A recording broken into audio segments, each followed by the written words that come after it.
Exam tips on Unit 4.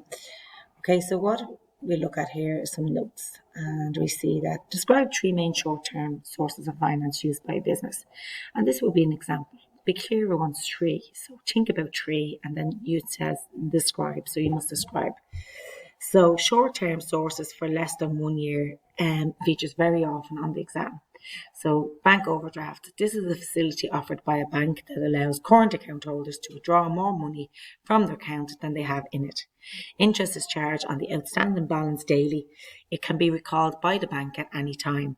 The individual firm could use their overdraft facility to purchase stock or the wages of part-time staff. So small short-term uses. It can be used as a form of working capital. So working capital is the turnover of money within a year, what you have to work with.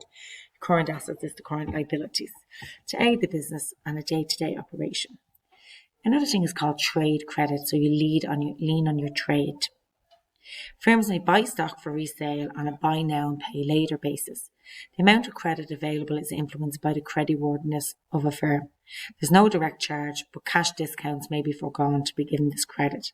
So you're hoping to get your stock on credit and sell it and then pay for the stock out of the sales receipts.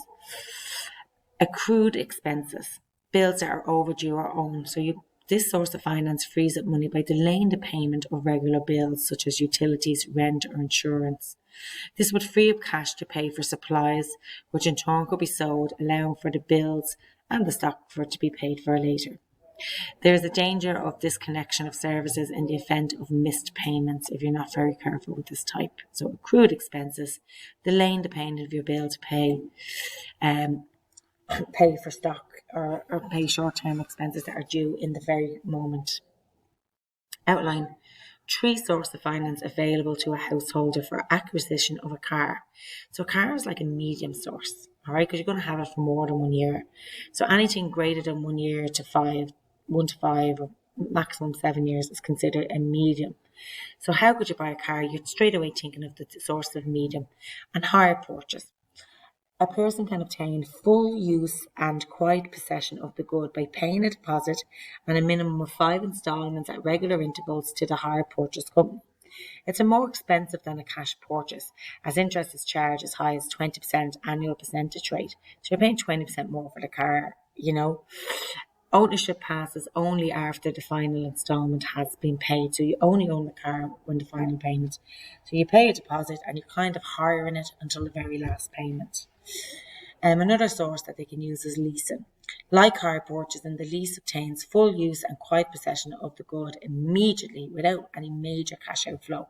There's no interest charge, but lease payment is made at regular intervals, and ownership will never pass between the owner and the user.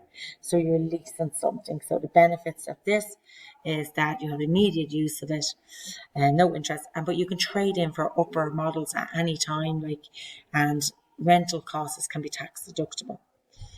Medium-term bank loans. The homeowner takes out a bank loan to cover the cost of the goods. The capital sum plus the interest is paid in regular intervals. The homeowner may be asked for collateral against the loan, i.e. the deeds of a house. The person owns the goods and owes the bank.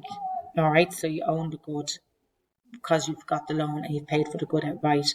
Whereas hire purchase, you only own it at the end. Whereas leasing, you never own it.